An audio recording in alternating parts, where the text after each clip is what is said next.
కాకినాడ జిల్లాలో 10వ తరగతి పరీక్షలు సోమవారం ప్రశాంతంగా ప్రారంభమయ్యాయి. సోమవారం నుంచి 30వ తేదీ వరకు రెగ్యులర్ ఎస్ఎస్సి పబ్లిక్ పరీక్షలు సజావుగా నిర్వహించేందుకు పకడ్బందీ ఏర్పాట్లు చేశారు. జిల్లాలో రెగ్యులర్ 10వ తరగతి పరీక్షలు 137 కేంద్రాలను ఏర్పాటు చేశారు. వాటిలో 99 బి కేటగిరీ సెంటర్లు, 37 సి కేటగిరీ సెంటర్లు ఉన్నాయి.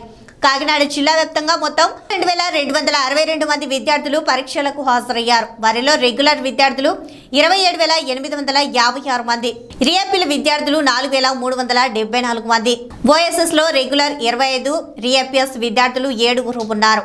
పరీక్షలు ఉదయం 9:30 గంటల నుంచి మధ్యాహ్నం 12:45 వరకు నిర్వహించారు. ఒకసారి ఫెయిల్ అయి రెగ్యులర్ విద్యార్థులతో కలిసి తరగతులకు హాజరైన వారిని రెగ్యులర్ విద్యార్థులుగానే పరిగణించనున్నారు.